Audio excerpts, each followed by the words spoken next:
Buenas noches, aquí estamos en Demoliendo Fronteras, este programa que hacemos todos los sábados a la medianoche, después de la medianoche en realidad, con mi compañero y amigo Francisco Pesqui, más conocido como Pescu. Buenas noches a todos los demoledores de fronteras del otro lado, Pedro, buenas noches.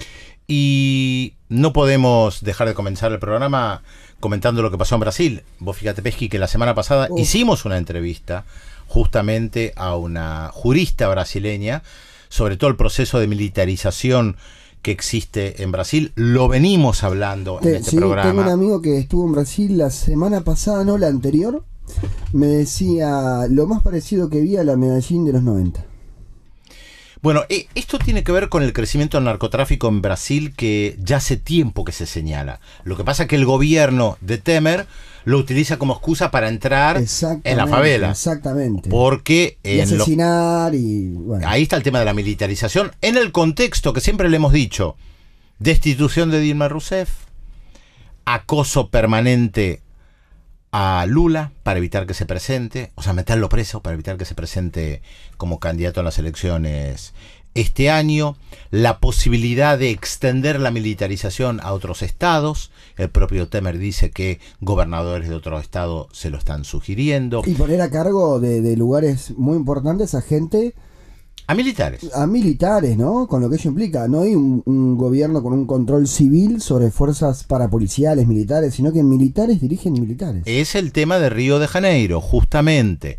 Y además les habíamos señalado declaraciones de diversos militares, generales en servicio o retirados, que reivindicaban el accionar de la dictadura brasileña, como este general Heleno en la escuela de guerra, que en una conferencia, en una mesa de redonda que participó, lo dijo abiertamente, que el problema de Colombia había sido que no habían logrado destruir la guerrilla porque no habían aplicado los métodos de Araguaia, que en la década del 70, en una región de Brasil, lo que hacían los militares era detener guerrilleros y fusilarlos, y que era justamente lo que ellos estaban planteando. Así que hay que entender este contexto para ver qué pasó con el asesinato de Marielle Franco, que conmocionó al Brasil. Hubo manifestaciones grandes durante el jueves a la noche en muchas ciudades.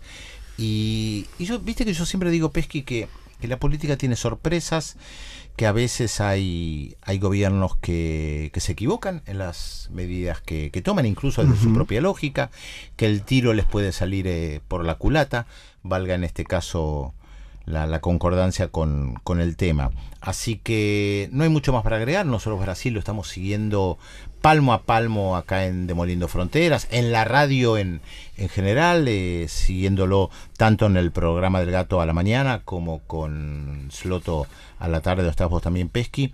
Así que no nos toma por sorpresa.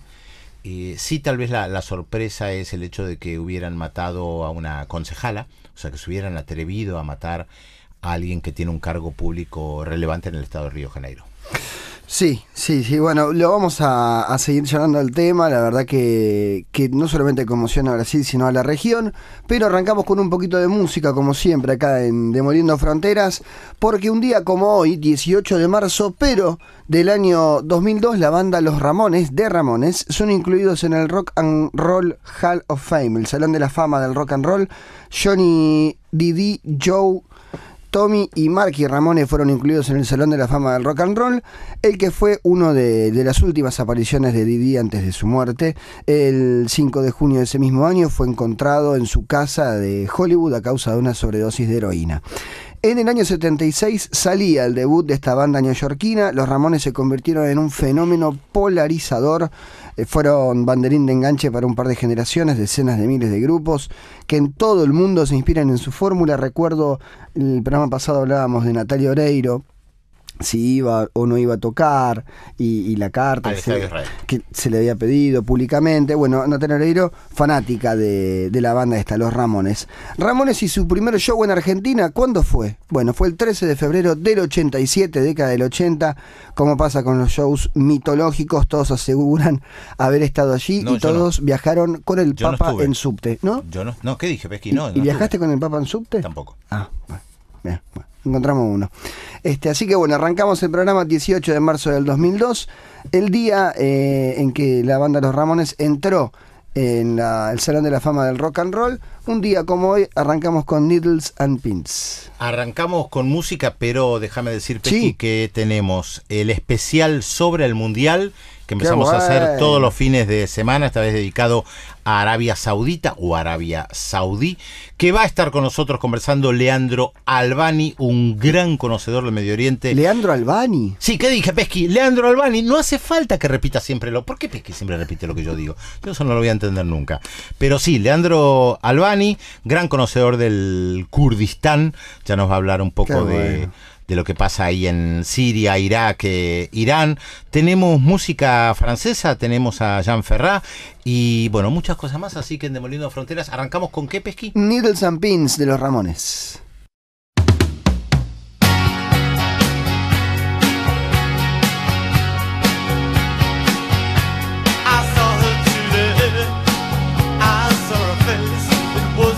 I looked and I knew I had to run away, yeah, and get down on my knees and pray that they'd go away. Still it begins, needles and pins,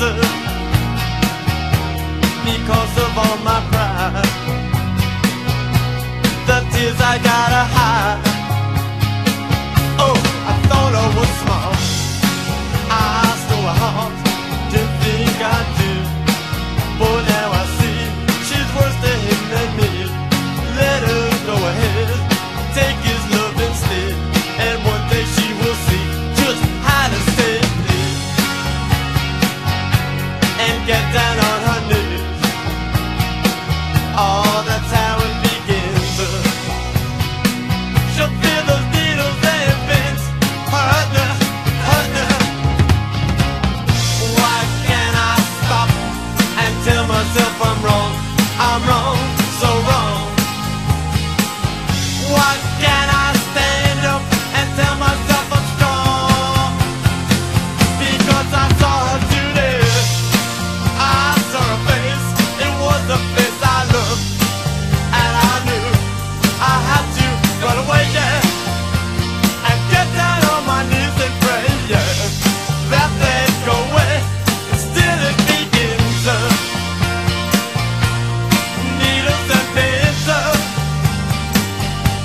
Because of all my pride, the tears I gotta hide. Hey, needles and pins,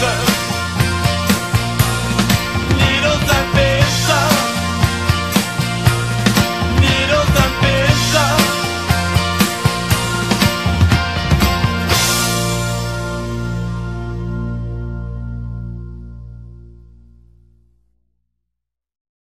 Pesqui, cuando comenzamos el programa hablamos de la situación en Brasil, del asesinato de Marielle Franco, y para comprender un poco mejor cómo se está viviendo esto en Brasil, estamos en comunicación con Lelo Purini, que es un abogado justamente de derechos humanos. ¿Qué tal, Lelo? Pedro Briguer y Francisco Pesqui, te saludamos. Hola Francisco, hola Pedro, un gusto hablar con ustedes. ¿Cómo se está viviendo este asesinato? Por supuesto, un asesinato político siempre es algo muy duro, pero ¿qué sensaciones nos podés transmitir a nosotros que estamos ahora en la Argentina tratando no solamente de interpretar lo que está pasando allí, sino que estamos tratando de sentir, de percibir lo que está pasando allí? Bueno, gracias por la pregunta. Es muy importante comprender lo que se pasó acá en Brasil. El jueves ocurrieron marchas por todo Brasil, en muchas ciudades del país, en contra la muerte en proceso, que también se suman en contra la política de Temer, de intervención militar federal de las Fuerzas Armadas, que está pasando en Río de Janeiro. Eso todo está involucrado con ese proceso que terminó con, infelizmente, la muerte de la legisladora Marielle. Sí, ahora, una vez que se da el asesinato, que se dan las marchas, ¿qué ¿qué sensaciones existen más allá de la interpretación política que se le pueda dar? ¿Hasta qué punto esto está impactando en la sociedad brasileña? Acá en Brasil estamos todos muy asustados con la situación porque Marielle era legisladora y estaba coordinando el grupo de estudios de la legislatura de Río de Janeiro sobre la intervención militar que está pasando en Río de Janeiro. También porque fue una ejecución, obviamente un proceso muy duro para el Brasil. Todos estamos muy preocupados acá sobre cómo eso se da, porque ella está haciendo un montón de denuncias sobre cómo se da ese proceso, cómo están los abusos de la policía, el proceso que el gobierno está organizando, los peligros que eso genera en nuestra sociedad. Estamos todos en un estado de atención. Lelo, si nos podés comentar acá a los argentinos y a todos los que están escuchando la radio del otro lado, ¿quién era Marielle Franco? Yo leí que era concejal, feminista, defensora de negros y favelados. ¿Ella había nacido en una favela? Sí, eso mismo. Marielle era una importante militante de derechos humanos que se tornó legisladora en la ciudad de Río de Janeiro y hacía un montón de denuncias en contra de los abusos de la policía y ahora de las Fuerzas Armadas que está pasando en Río de Janeiro. La violencia en las favelas acá en Río siempre fue muy dura, pero se quedó más intensa después de ese proceso que Temer empezó a organizar, que es un proceso de militarización. Entonces, ese proceso puede conducir a situaciones muchísimo más gravosas. Se puede reproducir en otros estados, que son nuestras provincias, y eso nos deja a todos en un estado de atención, porque cuando se va a denunciar lo que está pasando, cuando se va a investigar lo que está pasando, ella fue ejecutada, fue muerta. ¿Cómo reaccionó el establishment brasileño? Me refiero a aquellos que apoyan al presidente Temer, que me imagino que todos lo habrán condenado, el propio Michel Temer lo ha condenado, pero ¿cómo pensás que esto influye en el establishment que apoya a Temer, que quiere que Lula vaya preso y que tal vez tiene cierta dificultad política, ¿no?, para enfrentar lo que está pasando? Esto es una pregunta esencial, es muy importante mismo, porque lo que pasa es que lo que pasó es fruto de una decisión política del gobierno, de un proceso que fortalece el estado de excepción que estamos viviendo acá en Brasil. Los medios están intentando despolitizar este problema diciendo, una vida menos. Marielle era una militante muy importante en el área de derechos humanos, pero ella fue ejecutada porque estaba luchando en contra de esta política. Ese proceso es político, fue una ejecución política. Y entonces los medios acá en Brasil están intentando despolitizar la situación diciendo somos todos en contra, esta situación es un absurdo. Sí, es un absurdo, pero es resultado de una decisión política de ese gobierno. O sea, estamos hablando de una legisladora que días atrás había acusado a la policía por muertes en las favelas y días después la ejecutan. O sea, se está investigando si realmente la siguieron, si esperaron el momento, si fue planificado esto.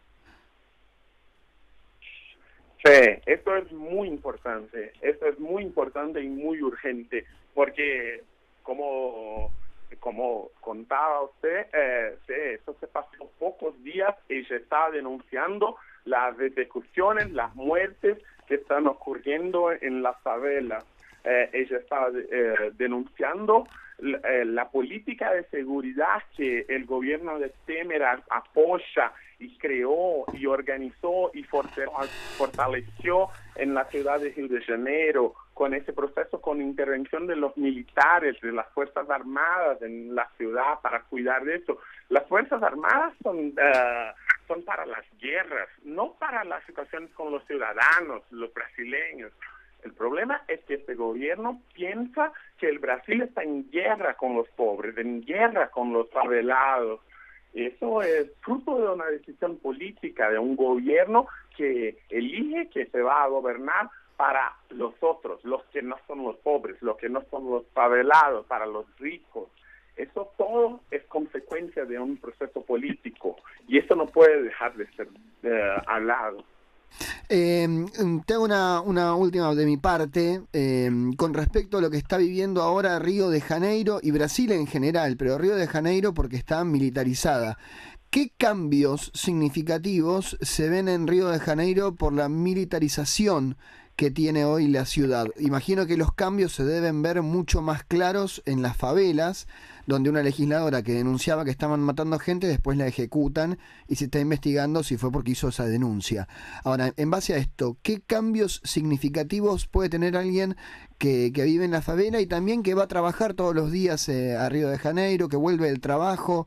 ¿Qué cambios se ven ahora que está militarizado en Río de Janeiro? La situación es muy grave porque las personas que viven en las favelas están siendo fotografadas, cadastradas por las Fuerzas Armadas. Para ir y volver de tu trabajo tienes que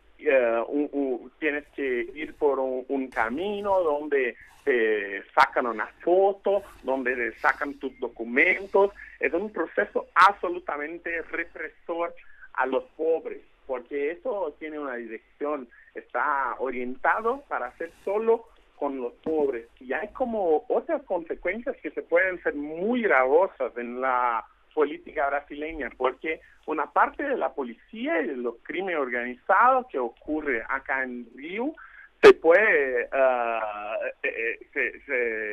está organizando en las favelas y con ese proceso se puede involucrar con un brazo de las Fuerzas Armadas. Una de las consecuencias que podemos tener en este proceso es que esa parte de las Fuerzas Armadas se contaminen por la policía corrupta o por el crimen organizado, porque la acción no fue planificada, no se hizo nada de eso con una planificación, con estudios, con detalles. Claro, fue una actitud para la prensa, los medios, que tiene consecuencias gravísimas para la población, para el Estado brasileño y para especialmente lo que puede suceder con las personas que se viven en las favelas. Lelo, estamos hablando con Lelo Purini, abogado de derechos humanos. Te hago también una consulta como abogado, tomando en cuenta la situación de Lula. ¿Cómo siguen los pasos de Lula de acá a corto plazo? Acá hay una persecución que está siendo organizada por el judicial. Ese proceso en contra de Lula es una farsa. No hay pruebas en contra de Lula, no se puede decir que hay nada. Todo un montón de juristas de todo el mundo que está analizando ese proceso, esa denuncia en contra de Lula, dijo que fue una decisión absurda. Eso es parte de un proceso para retirarlo de las elecciones, porque acá en Brasil ya hay un proceso judicial en contra un candidato, un presidente, un político. Él no se puede ir al proceso electoral. Eso está pasando con Lula, es una decisión política. Ahora, a corto plazo, ¿qué es lo que va a pasar? ¿O qué se sabe qué es lo que va a pasar, digo, de acá a días? En los próximos días, el judicial va a juzgar una apelación que Lula hizo, pero todos sabemos que no van a aceptarla. Lula será encarcelado y porque ellos quieren que él se va del proceso electoral. Es una decisión muy complicada porque por una decisión política se va a poner en cárcel una persona inocente. Entiendo, claramente lo explicaste, Lelo. Te agradecemos esta comunicación con Demoliendo Fronteras. Te mandamos un saludo desde Buenos Aires y seguramente en el futuro seguiremos conversando con Lelo Purini, abogado de derechos humanos desde Brasil.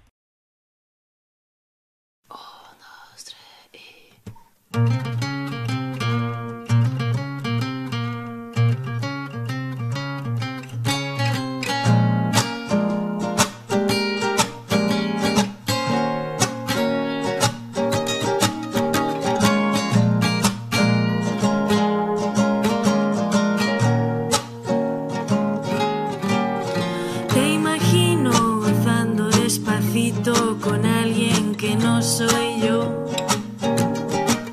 Te veo desnudo, vuestros cuerpos se entremezclan y parece hasta bonito y me pone, ¿por qué no? ¿Por qué no? Aunque anoche cuando vi que no volvías se me revolvieron las tripas. Y esta mañana al despertar y sin quererlo te pensé, tu imagen era mi inseguridad en grito. Oh, ay, ay,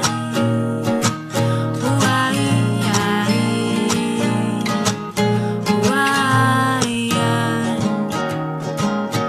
Te imagino no cargándome con todos tus deseos, ni matándolos en un altar construido para mí.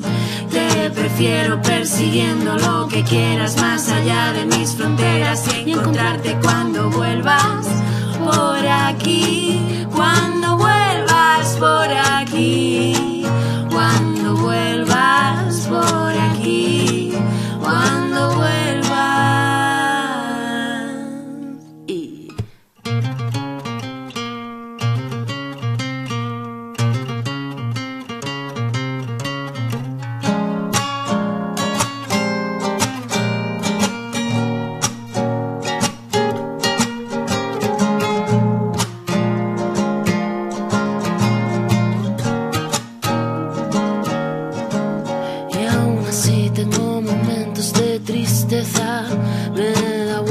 La cabeza planeando mi venganza para ti, y una dignidad extraña se me cuela al corazón, se me revela y sus latidos no son los que yo escogí, los que yo escogí, los que yo escogí.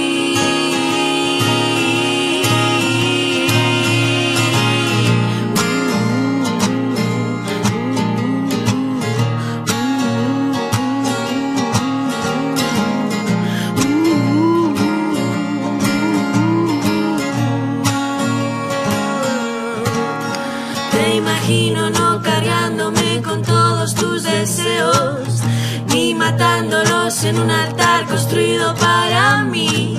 Te prefiero persiguiendo lo que quieras más allá de mis fronteras y encontrarte cuando vuelvas por aquí, cuando vuelvas por aquí, cuando vuelvas por aquí, cuando vuelvas.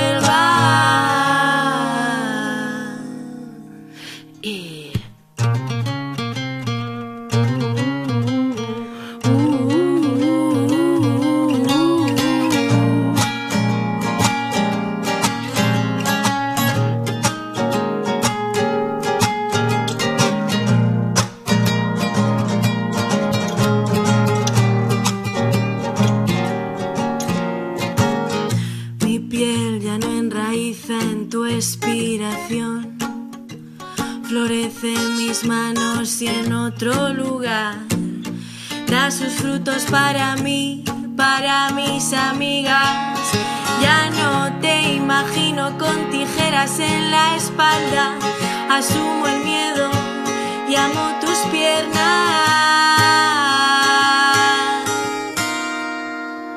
Cuando no caminas conmigo,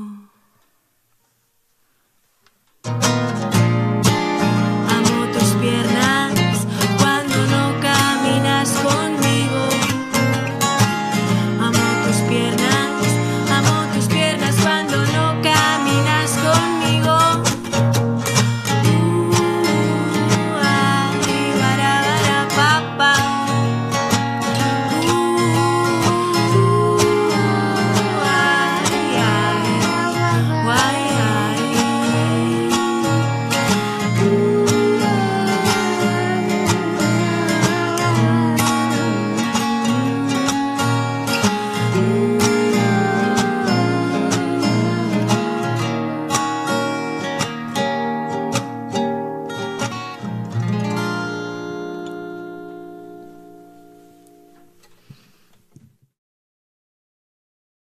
Bien, al comienzo del programa les decíamos que íbamos a tener un invitado. El invitado ya está con nosotros, se llama Leandro Albani. Tenemos varios libros acá sobre la mesa porque ha escrito uno que se llama Mujeres de Kurdistán, ha escrito bastantes libros sobre el ISIS, sobre temas de Medio Oriente, ha viajado mucho por el Kurdistán y la verdad, cuando uno quiere comprender estos temas y darlos a conocer, siempre es bueno hablar con gente que sabe. Y en particular gente que ha estado en el terreno, que nos puede contar cosas que ha palpado, que ha sentido. Así que, en primer lugar, gracias, Leandro, por haberte acercado a nuestros estudios. Decimos que Leandro es periodista, ya hemos comentado ¿De los dónde libros. es? Es de Pergamino. ¿De Pergamino? Sí, Pesqui, ¿qué dije? De Pergamino. No hace falta que repitas lo que yo digo. Es de Pergamino, sí, de Pergamino. De Pergamino. Sí, Bueno, de buenas Pergamino, noches, es buenas así. madrugadas, Leandro. Bueno. ¿Cómo va? Bien, bien, gracias por la invitación.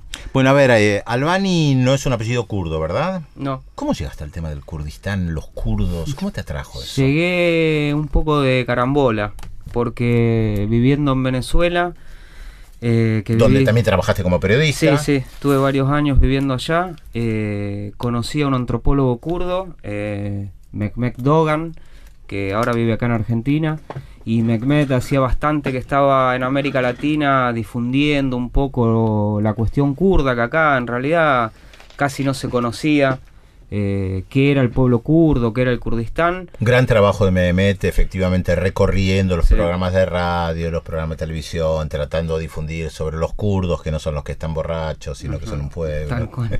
Y bueno, a través de él, en el 2013 surgió la posibilidad de viajar al Kurdistán iraquí con él, y en ese interín yo viajé a Argentina y conocí, que en realidad ya conocía a un periodista de acá, pero hacía muchísimos años que no lo veía, que es Alejandro Haddad, que él había estado en 2 oportunidades en el Kurdistán turco. Entre Mehmet y Ale me pusieron como un poco al tanto de qué era el Kurdistán, qué era el pueblo kurdo, y después de viajar en el 2013 al Kurdistán iraquí, cuando volví con Ale publicamos un libro que se llama Kurdistán, Crónicas Insurgentes, con las crónicas de viaje de él y con las crónicas que había escrito yo desde el Kurdistán iraquí. Lamentablemente, al poquito tiempo que salió el libro publicado, Ale falleció después de pelear durante muchos años con una enfermedad, pero ellos dos fueron los que básicamente me introducieron, me dijeron qué era el Kurdistán, que yo en realidad no conocía casi. Recordémosle a los que nos están escuchando que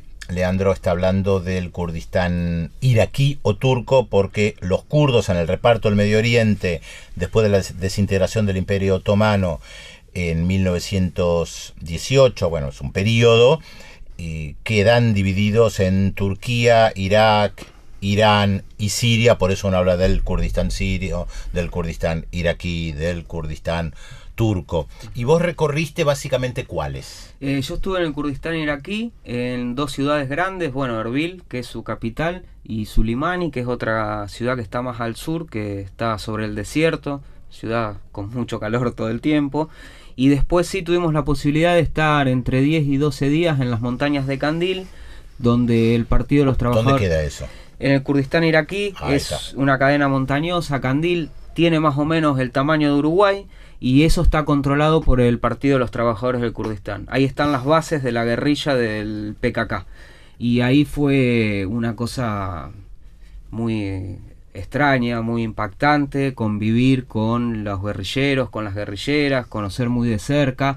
Yo tuve la posibilidad, que fue como que creo que caí de lo que me había pasado cuando volví, cuando salí de Irak, de haber estado con 3 de los comandantes fundadores del PKK, con Riza Altun, Semil Bashik, Mustafa Karasu, que son la primera generación, como le dicen la gente más joven a ellos, y que no solamente saber cómo viven, su ideología, por lo que luchan, sino también el interés de ellos por América Latina. Yo me acuerdo del primer campamento que llegamos, que estaba el comandante estaba ahí, Qasim.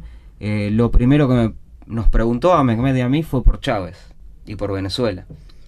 Fue, cuéntenme qué pasa en Venezuela, cuéntenme, ahora que no está Chávez, qué qué va a pasar, y un interés muy grande sobre América Latina, sobre no solamente los gobiernos, que en ese momento había un poco más de gobiernos progresistas, sino también por los movimientos sociales. Cuando uno ve el movimiento kurdo en su forma más amplia, encuentra muchos puntos en contacto con los movimientos sociales de América Latina, con el MST, con el zapatismo, con los movimientos sociales de Argentina. A ver, ¿qué es lo que reclama el movimiento kurdo a nivel general? Kurdistán sería como un país sin territorio, sin tierras, ¿no? La definición tuya de Kurdistán, y ampliemos un poquito más ese concepto, porque vos decías que encontrabas similitudes con América Latina. ¿Por qué? En realidad, los kurdos lo que reclamaron históricamente en su territorio existe, viven ahí hace miles de años. Lo que reclaman en realidad es un Estado-nación que después de la Primera Guerra Mundial, cuando Francia y Gran Bretaña dividen Medio Oriente, a ellos no le dan un Estado-nación. Es algo así como si después de una guerra Argentina quedara dividida en 4 y todos nos sentimos argentinos, pero según la ubicación geográfica nos cambian el nombre. Como los mapuches chilenos, mapuches argentinos, son mapuches. Exactamente. Desde hace varios años, en el pueblo kurdo hay dos líneas políticas e ideología que son las más fuertes, que una tiene que ver con el nacionalismo kurdo, que viene de la década del 50, que siguen reclamando por un Estado-nación, y la otra línea que tiene mucha fuerza es la que tiene que ver con el confederalismo democrático, que es la ideología que tiene el PKK y el Movimiento Kurdo de Liberación, donde ellos, a mediados de la década del 90, dejan de reclamar por un Estado-nación, y ellos lo que piden hoy en día son autonomías democráticas en los países donde están. Discúlpame, recordemos un dato importante para los que nos están escuchando, que los kurdos que quedaron en Turquía fueron históricamente discriminados por el Estado turco, que los kurdos que quedaron en Irak, lo mismo, los kurdos que quedaron en Siria, lo mismo, los que quedaron en Irán, lo mismo, y que después cada uno de los países usaba a los propios y a los ajenos para su geopolítica de la región, o sea que eran como el jamón del medio, porque siempre todos los usaban. Sí, como la moneda de cambio, sobre todo durante el siglo XX fueron eso. Quedó un poco reflejado el año pasado cuando se hizo el referéndum en el Kurdistán iraquí, que hay que tener en cuenta que el Kurdistán iraquí, sobre todo después de la invasión de Estados Unidos en el 2003, tiene un estatus de autonomía, pero ese gobierno que lo dirige desde siempre la familia Barzani, que es un clan con mucha historia dentro del Kurdistán iraquí, ellos son, el partido de ellos, el Partido Democrático del Kurdistán, tiene que ver con esta línea del nacionalismo kurdo. Ellos todavía hoy exigen un Estado-nación. La experiencia que se está dando hoy en día en el norte de Siria, los kurdos de Siria, tienen como ideología principal el confederalismo democrático. Lo que vos me preguntabas de los puntos de contacto con los movimientos sociales son: ellos tienen una organización comunal muy fuerte, ellos apuestan por una economía basada en cooperativas y consideran que el sujeto político y revolucionario para el cambio social ya no es el obrero, ya no es el campesino, sino la mujer. ¿Por qué? Porque en el análisis que hace el movimiento kurdo de liberación, y sobre todo Abdullah Öcalan, su líder, que está preso desde el 99 en Turquía, es que la mujer es el primer ser en el mundo, en la humanidad, que es explotada, antes que el obrero, antes que el campesino. Entonces la mujer sufre 1, 2 y 3 explotaciones. El lema de ellos es: sin la liberación de las mujeres no es posible la revolución. Y rompen un poco con el concepto que tenían las revoluciones socialistas del siglo XX de tomamos el poder y cambiamos todo cuando lleguemos al poder. Ellos en realidad hoy en día no quieren tomar el poder, en el caso de Siria, no quieren controlar el Estado sirio, sino que están haciendo una revolución día a día con todos los inconvenientes que hay en Siria, que ahora por estos días se cumplen 8 años del conflicto, y donde justamente en estos días Turquía está bombardeando una de las regiones, que es Afrin. Desde hace 2 meses está bombardeando. Así todos ellos están creando instituciones de autogobierno. Desde el 2013 en el Kurdistán sirio hay un autogobierno.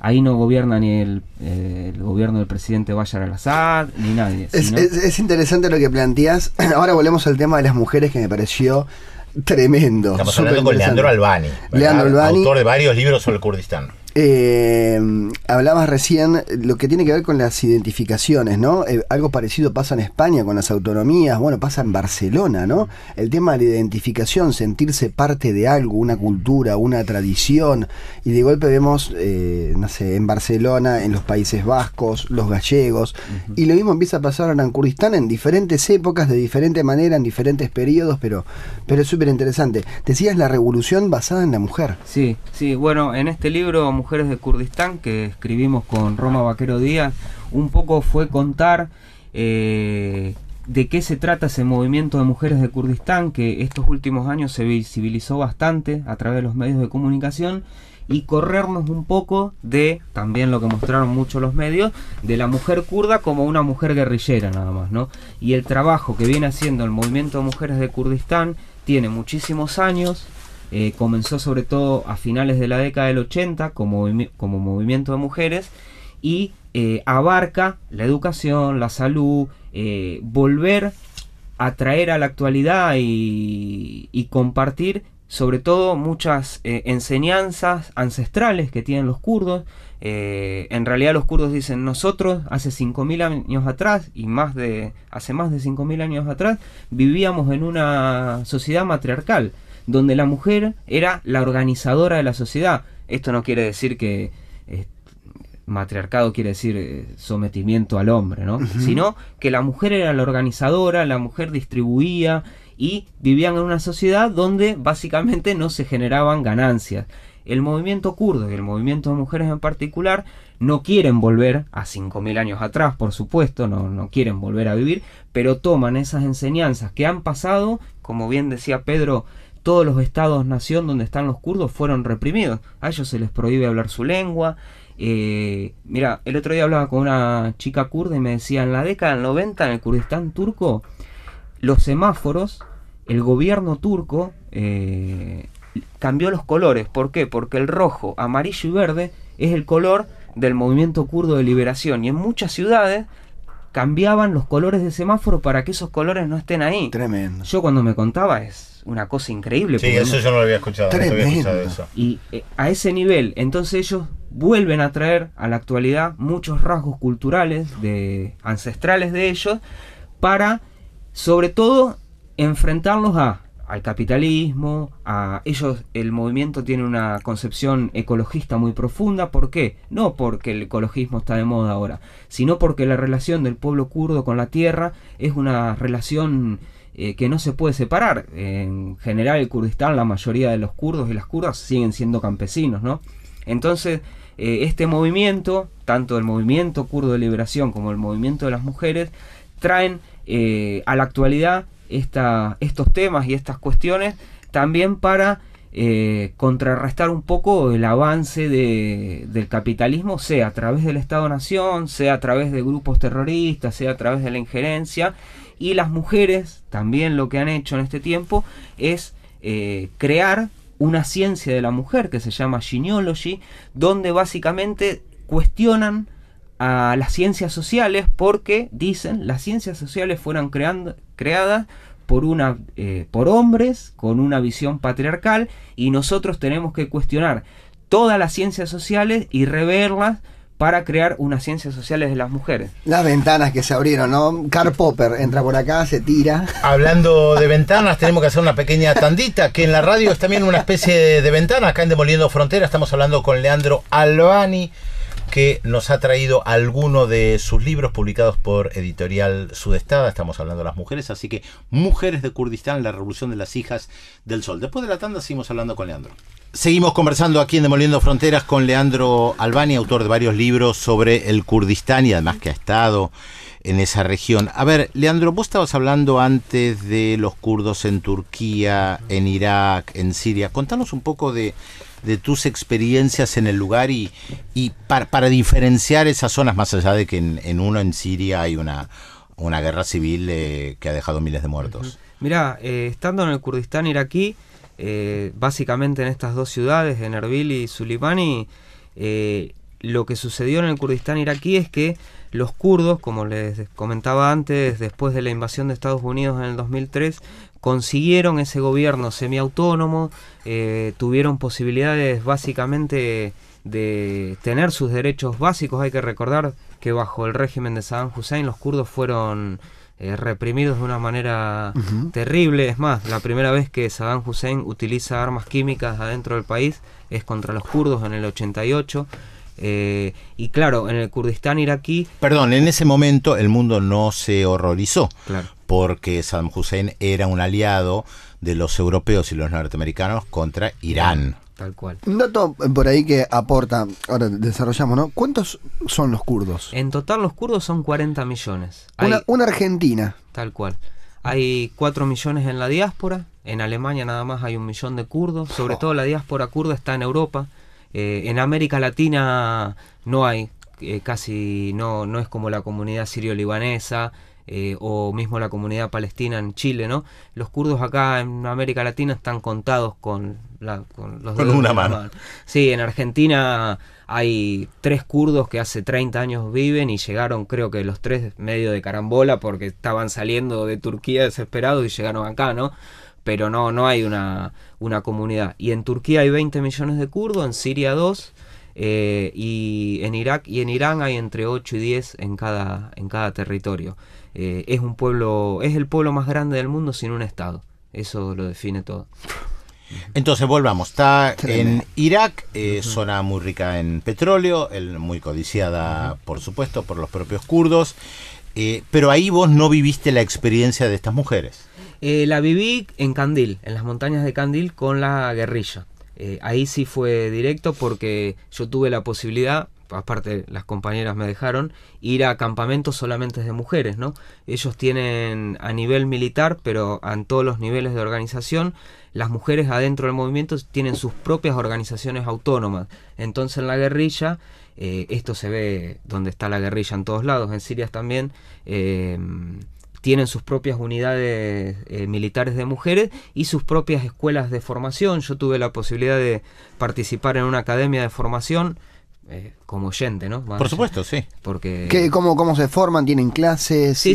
¿Cómo Yo es? estuve 2 o 3 días en uno de los campamentos donde venían sobre todo chicos de entre 20 y 30 años del Kurdistán turco que se pasaban 15, 20 días ahí.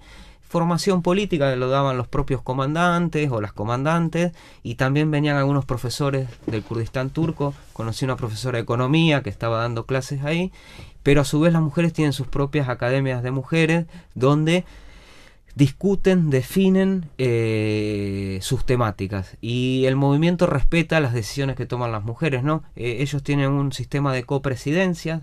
En todos los niveles de organización siempre hay un presidente y una presidenta.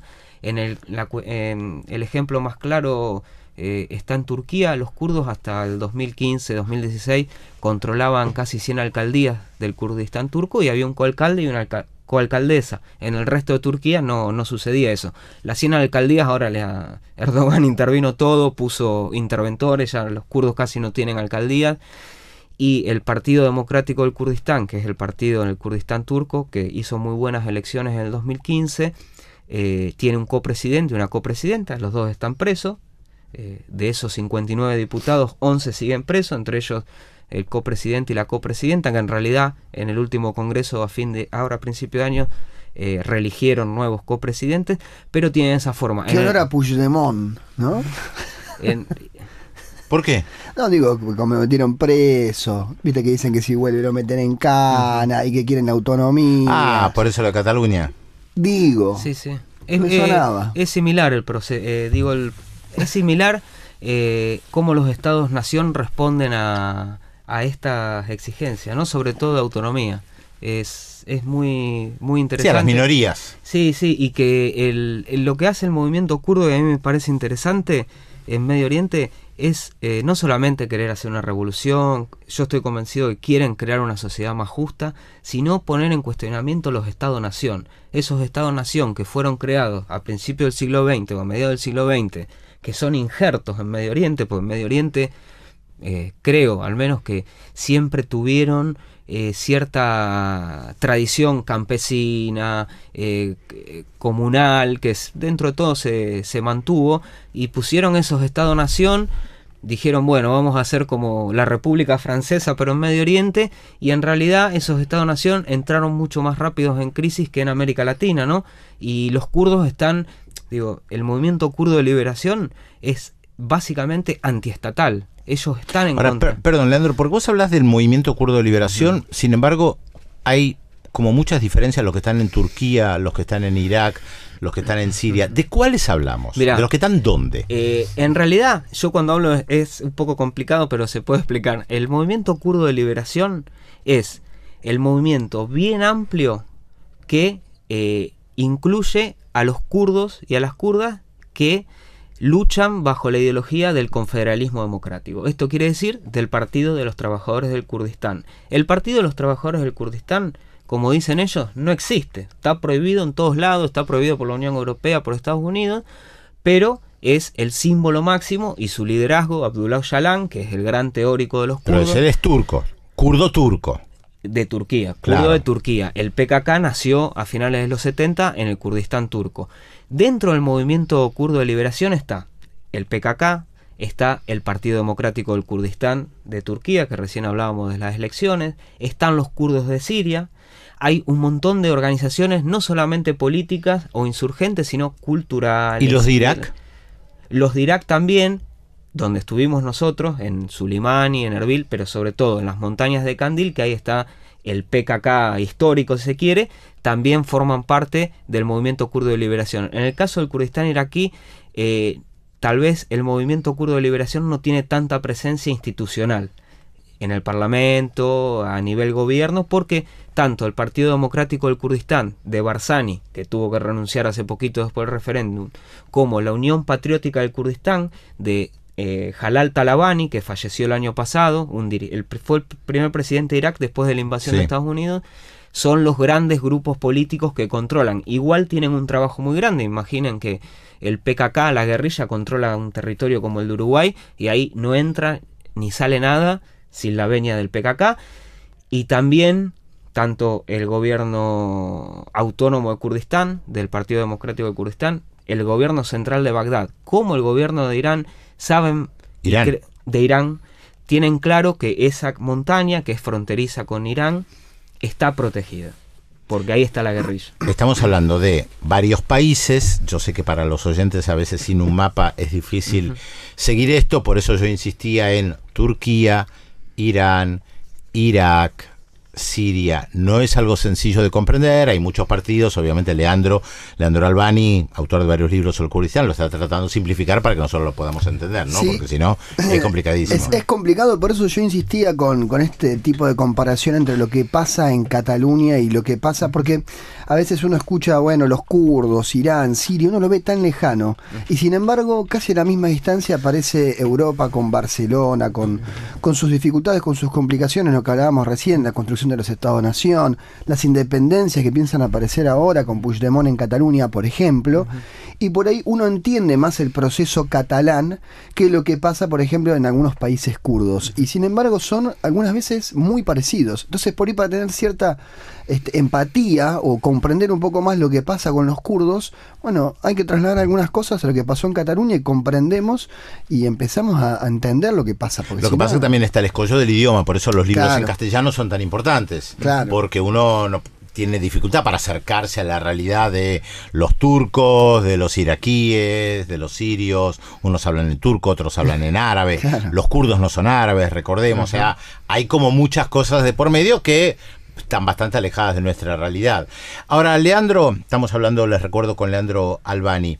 No podemos dejar de mencionar lo que está pasando en Siria.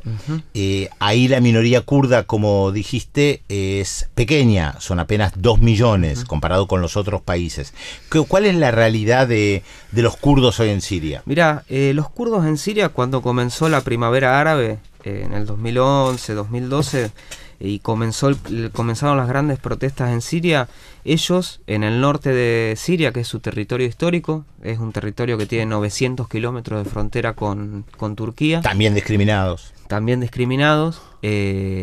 en un principio los kurdos se quedaron, era raro ver porque ellos, si bien hicieron protestas en las ciudades, en Kamishlo o en Kobane, que son las principales ciudades del Kurdistán sirio, quedaron un poco a la expectativa, después lo explicaron, pero en el 2012 ellos básicamente lo que hicieron fue declarar la autonomía del territorio. Ahí hubo una negociación a muy bajo nivel con el gobierno sirio para que retirara el ejército, y las defensas, las fuerzas de autodefensas kurdas, que son bastante conocidas, las unidades de protección del pueblo y las unidades de protección de las mujeres, tomaron el control territorial y empezaron a liberarlo, no del ejército sirio que se había retirado, sino de, en un principio, Al-Qaeda, y después, cuando apareció el Estado Islámico, del Estado Islámico. Es muy conocida la batalla de Kobane en el 2015, esa ciudad que estuvo tomada 150 días por el Estado Islámico, y los kurdos lo lograron retirar. Recordemos que, Leandro, vos tenés escrito un libro cuyo título es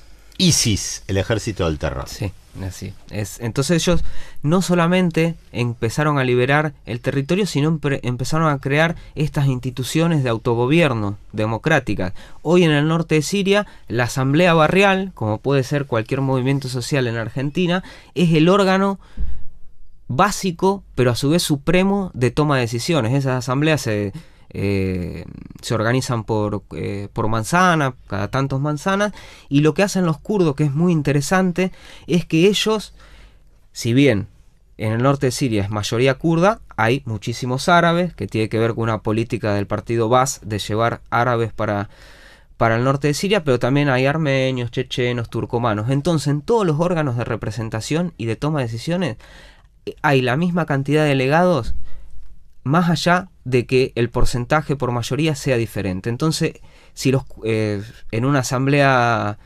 barrial o en una asamblea popular, que son las más grandes, hay 2 delegados kurdos, va a haber 2 delegados árabes, 2 delegados armenios, 2 chechenos, no tiene que ver la mayoría. Entonces ellos lo que proponen también es un sistema inclusivo de todas las nacionalidades y de todas las religiones, porque ellos sufrieron como kurdos, y la mayoría de los kurdos son musulmanes sunitas, la discriminación de los Estados-nación. Y hoy lo que está sucediendo es que, frente a este proyecto, que personalmente creo que es una opción viable para Medio Oriente, democrática, y que en algún punto trata de romper con la dependencia al capitalismo, sucede lo que sucede hace 2 meses, que Turquía, Erdogan, está bombardeando la ciudad de Afrin.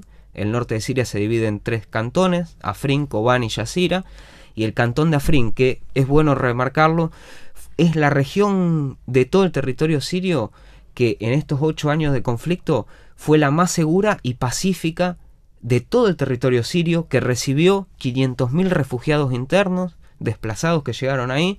Los kurdos los recibieron, los acomodaron como pudieron, ¿no? Tengamos en cuenta que ellos tienen la frontera con Turquía bloqueada, la frontera con el Kurdistán iraquí bloqueada.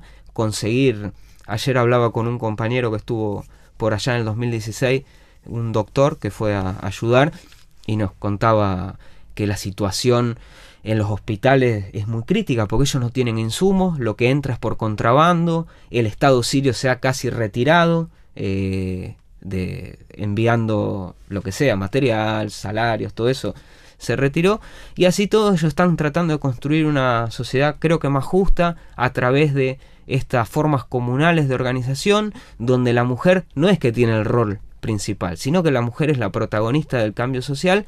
Y frente a esto, Erdogan, que es una persona negacionista, presidente de Turquía, que niega eso, lo único que le queda es bombardear. Ayer con Roma, con quien escribimos el libro, en la presentación en La Plata, hablábamos un poco cuáles eran las razones para que el gobierno turco bombardee Afrin, en la región más pacífica de Siria. Entonces nosotros decíamos, bueno, hay razones geopolíticas, geoestratégicas, pero una de las razones, y creo que es la menos visibilizada, es que en el concepto de Erdogan y del AKP, su partido, el partido de gobierno en Turquía, no entra por ningún lado que las mujeres sean la vanguardia de un proceso revolucionario. Yo recuerdo siempre, el año pasado el presidente turco dijo que una mujer, en un acto público lo dijo, que una mujer que no tiene hijo es media mujer. Así que ese es el resumen de el pensamiento y la ideología de Erdogan y de su partido y del gobierno turco. Y también hay que remarcar que en estos 2 meses de bombardeo a Afrin, el nacionalismo turco, que roza el fascismo si se quiere, en Turquía ha explotado por todos lados, y hay una situación muy tensa dentro de Turquía porque el nacionalismo más de derecha turco está envalentonado, está respaldando muy fuertemente esta invasión, y los kurdos están resistiendo. Y es interesante ver también cómo los kurdos, después de liberar la provincia de Raqqa en Siria y de liberar la mitad de la provincia de Deir ez-Zor también en Siria, hace varios días que comenzaron sus combatientes a trasladarlos a Afrin para tratar de detener esto. ¿Y qué sucede cuando los kurdos se van de los territorios que están controlando? Empieza otra vez a aparecer el Estado Islámico. Esto lo está escribiendo desde allá un periodista inglés que a mí me gusta mucho, que es Patrick Cockburn, Sí, que escribió también un libro sobre ISIS. Sobre ISIS, de Independent, el periódico. Él está allá en el norte de Siria como corresponsal, y está alertando de que cuando los kurdos se retiran para irse a Afrin a defender su tierra, empieza a aparecer el Estado Islámico en lugares donde estaba ya totalmente acabado el Estado Islámico, ¿no?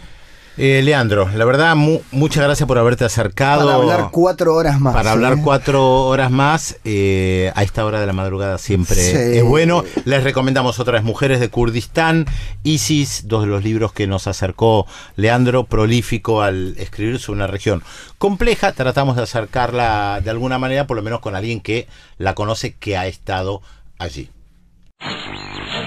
Carnecita de canela, blancor de coco al rey, pelo de noche sin luna, mira. Lucerito de mi llano, alumbrame mi camino.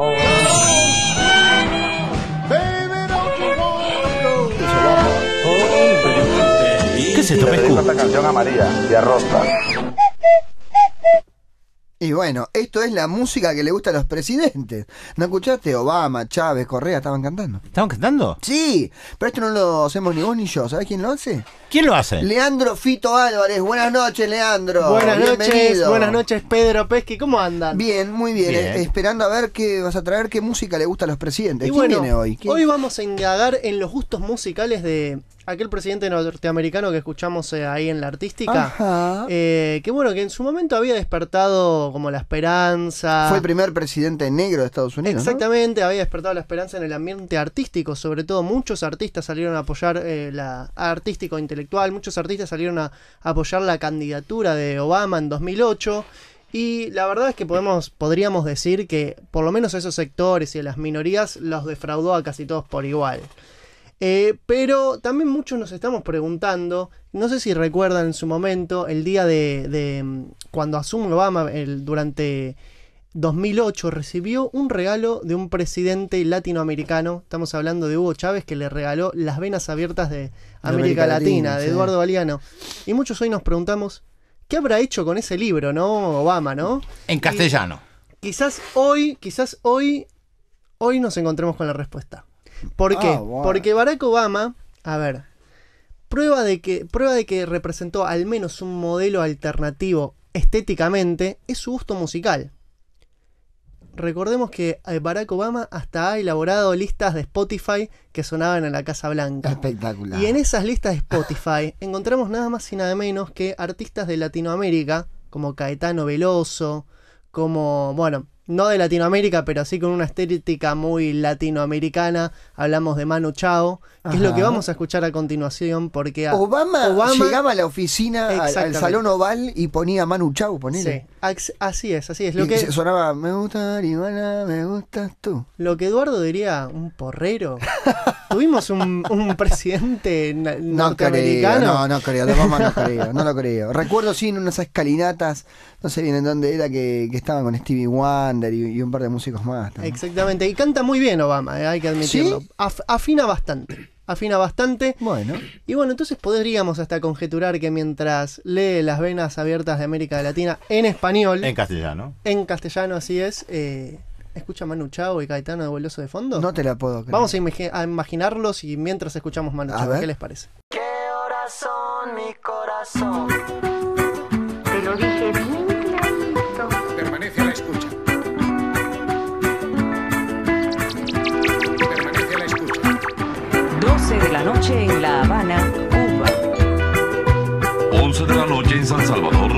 Salvador. 11 de la noche en Managua, Nicaragua. Me gustan los aviones, me gustas tú. Me gusta viajar, me gustas tú. Me gusta la mañana, me gustas tú.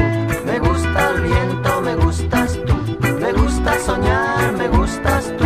Me gusta la mar, me gustas tú. ¿Qué voy a hacer? Je ne sais pas. ¿Qué voy a hacer? Je ne sais plus.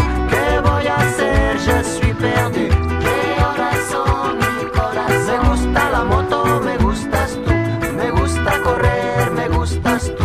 Me gusta la lluvia, me gustas tú. Me gusta volver, me gustas tú. Me gusta marihuana, me gustas tú. Me gusta colombiana, me gustas tú. Me gusta la montaña, me gustas tú. Me gusta la noche. ¿Qué voy a hacer? Je ne sais pas. ¿Qué voy a hacer? Je ne sais plus. ¿Qué voy a hacer? Je suis perdu. ¿Qué horas son, mi corazón?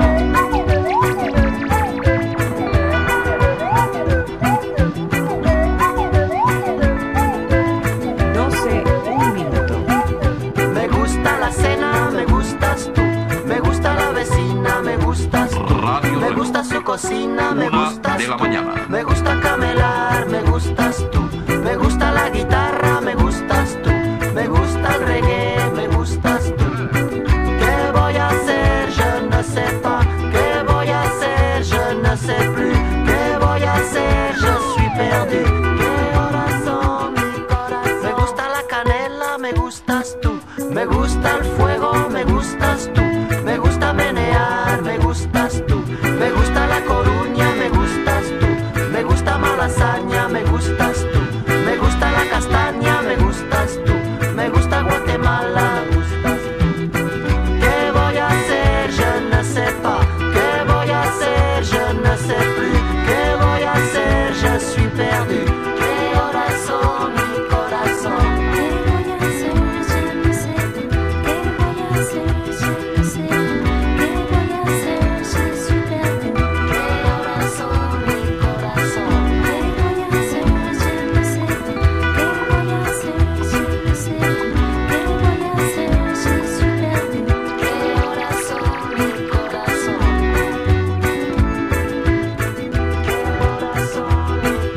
son, mi corazón? ¿Qué horas son, mi corazón? ¿Qué horas son, mi corazón? ¿Qué horas son, mi corazón? ¿Qué horas son, mi corazón? 4 de la mañana. Alabín, alabán, alabín, bomban. Alabín, alabán, alabín, bomban. Obladi, oblada, obladita, ta. Alabín, alabán, alabín, bomban.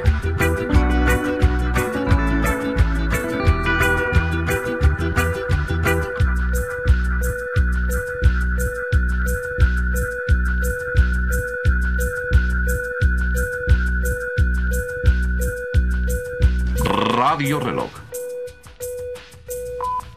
5 de la mañana. No todo lo que es oro brilla. Remedio chino e infalible. Pesqui, ¿lo escuchaste alguna vez cantar a Tenenbaum?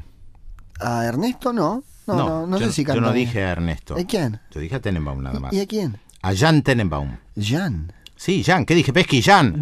Lo que pasa es que no era conocido musicalmente como Tenenbaum, era conocido como Jean Ferrat, con una T al final que no se Mirá pronuncia. vos. Cantautor francés, uno de mis favoritos. Alguna vez lo hemos pasado, nació en 1930, murió en año 2010. Tengo muchos de sus discos. Un hombre muy politizado, que tiene algunas de las canciones de los partisanos más bellas en sus versiones, una voz muy gruesa.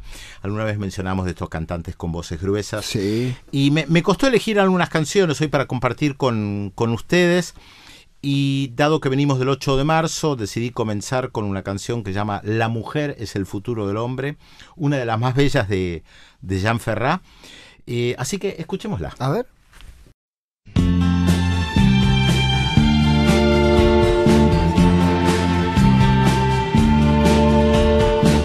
Le poète a toujours raison, qui voit plus haut que l'horizon, et le futur est son royaume. Face à notre génération, je déclare avec Aragon, la femme est l'avenir de l'homme.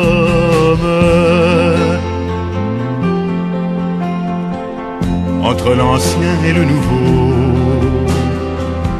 votre lutte à tous les niveaux de la nôtre est indivisible.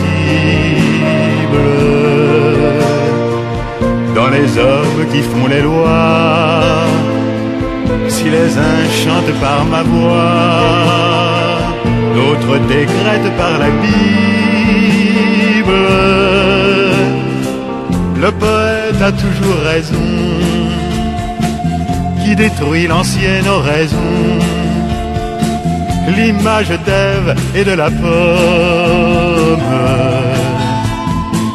Face aux vieilles malédictions, je déclare avec Aragon,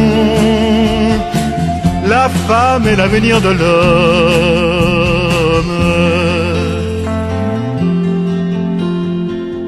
Pour accoucher sans la souffrance, pour le contrôle des naissances, il a fallu des millénaires. Si nous sortons du Moyen-Âge, vos siècles d'infini servage pèsent encore lourd sur la terre. Le poète a toujours raison, qui annonce la floraison d'autres amours en son royaume. Remettent à l'endroit la chanson et déclare avec Aragon, la femme est l'avenir de l'homme.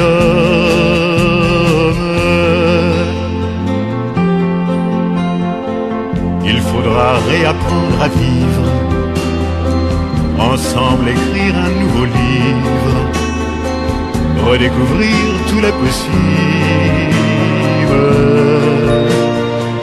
Chaque chose enfin partagée, tout dans le couple va changer d'une manière irréversible. Le poète a toujours raison, qui voit plus haut que l'horizon, et le futur est son royaume. Face aux autres générations, je déclare avec Aragon, la femme est l'avenir de l'homme.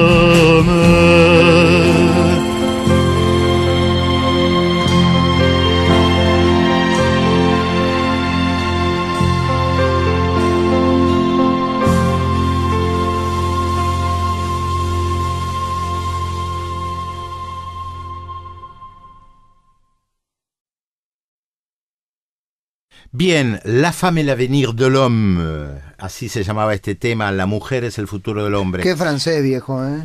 Qué El bárbaro. francés es Jean Ferrat, efectivamente. ¿Sabés saber francés también? Y algo sí. Después, ahora vamos a escuchar una canción sobre letra del poeta Luis Aragón, uno de los poetas franceses más importantes, muchas canciones de amor. Tiene un disco especial respecto de Aragón, así que vamos a escuchar una canción de ¿Aragón Jean cuál? Ferrat. ¿El del Señor de los Anillos? Ah, no, ese es Aragón. No, este es Louis Aragón. Ah, Louis. Como Bidón. Louis Aragón. Louis Aragón. Louis Aragón. ¿Lo escuchamos a Jean Ferrat? A ver.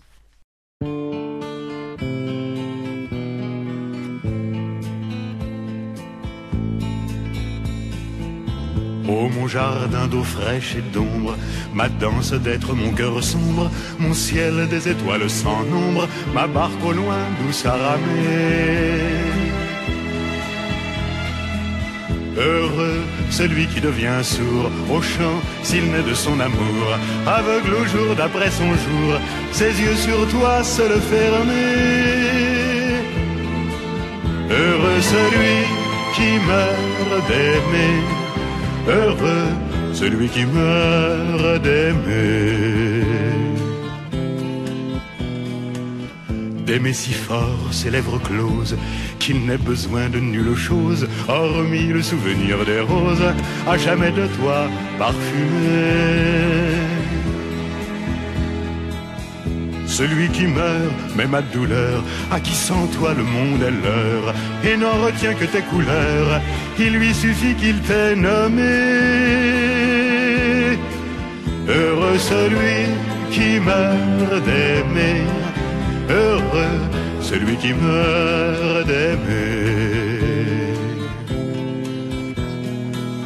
Mon enfant, dit-il ma chère âme, le temps de te connaître, ô femme, l'éternité n'est qu'une pâme au feu dont je suis consumé. Il a dit aux femmes et qu'ils taisent le nom qui ressemble à la braise, à la bouche rouge, à la fraise, à jamais dans ses dents formées. Heureux celui qui meurt d'aimer, heureux celui qui meurt d'aimer. Il a dit aux femmes, et s'achève ainsi la vie, ainsi le rêve, et soit sur la place de grève ou dans le lit accoutumé. Jeunes amants, vous dont c'est l'âge, entre la ronde et le voyage, fous, ces pariants qui se croient sages, criez à qui vous veut blâmer. Heureux celui qui meurt d'aimer, heureux celui qui meurt d'aimer.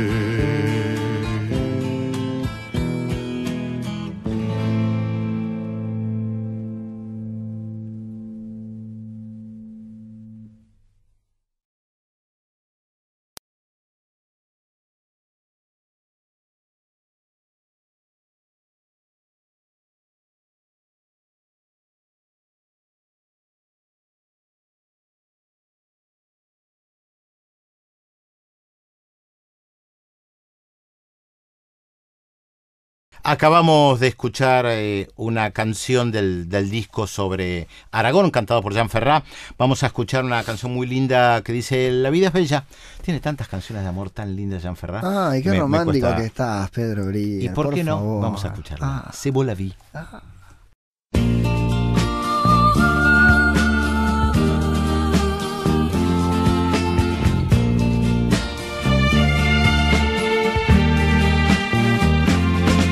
Le vent dans tes cheveux blonds, le soleil à l'horizon, quelques mots d'une chanson, que c'est beau la vie. Un oiseau qui fait la roue sur un arbre déjà roux, et son cri par-dessus tout, que c'est beau la vie. Tout ce qui tremble et palpite, tout ce qui lutte et se bat, tout ce que j'ai cru trop vite, à jamais perdu pour moi. Pouvoir encore regarder, pouvoir encore écouter, et surtout pouvoir chanter, que c'est beau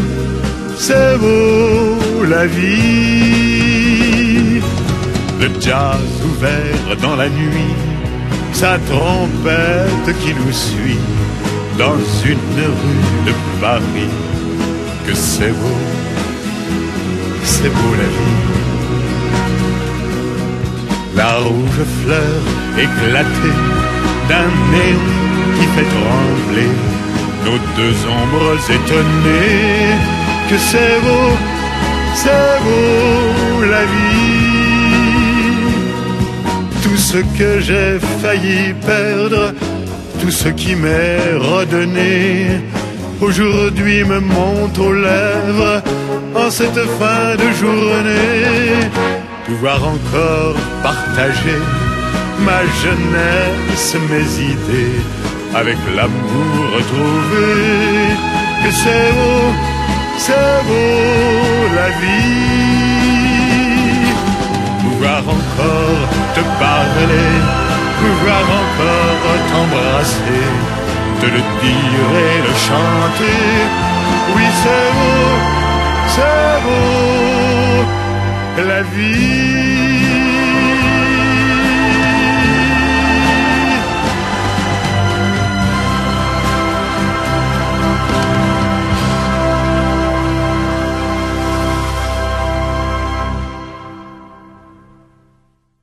Ahora vamos a escuchar la última canción de Jean Ferrat. Alguna vez dije en este programa que esta canción para mí es un himno y podía haber sido la cortina del programa, La paz sobre la tierra.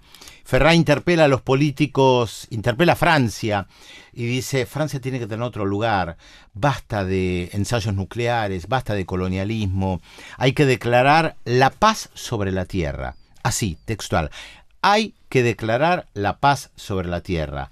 Cantado por Jean Ferrat. Esto es maravilloso.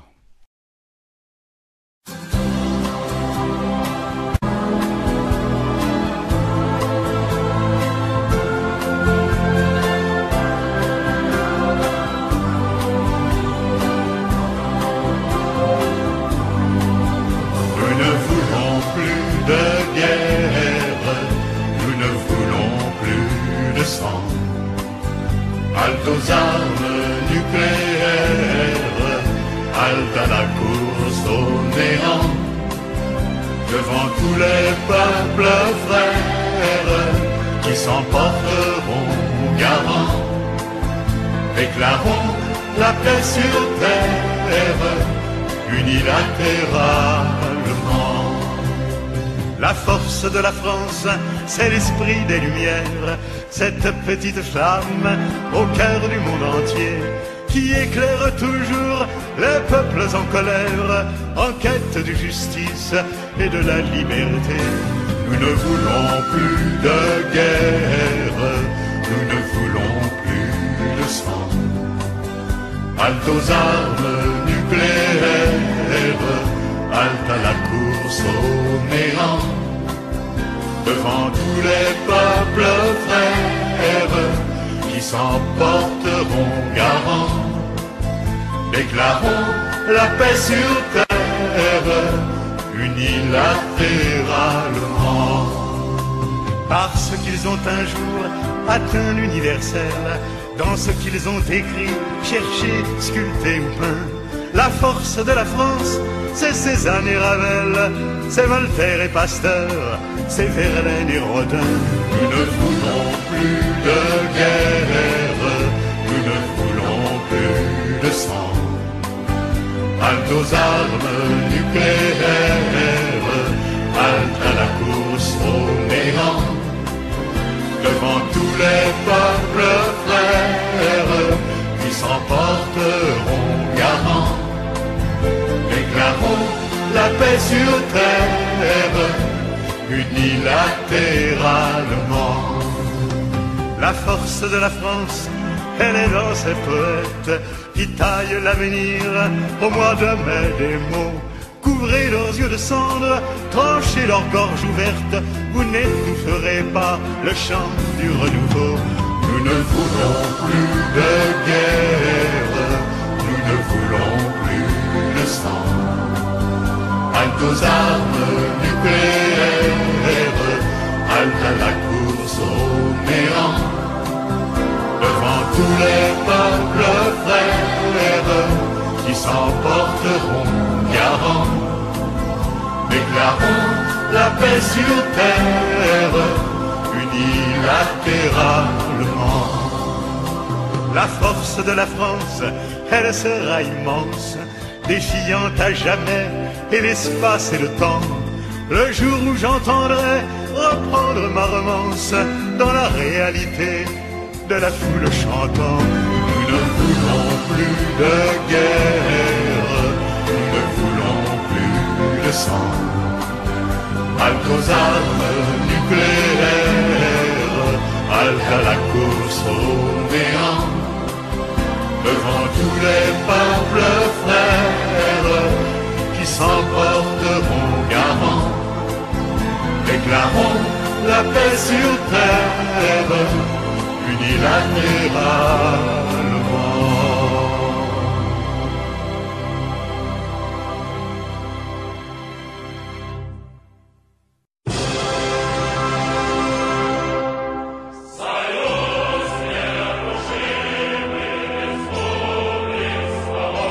¿La Unión Soviética no se había desintegrado? Eso es lo que queríamos que creyera. Y con la música que corresponde, bueno, en este caso la de la Unión Soviética, arranca esta sección de Demoliendo Fronteras que tiene que ver con los países que van a participar del Mundial de Rusia 2018. Esta información y mucho más nos trae el señor Fernando Panelo. Buenas noches, Fernando. Buenas noches, me siento porque estaba parado. Esto me pone muy enérgico escuchar este himno.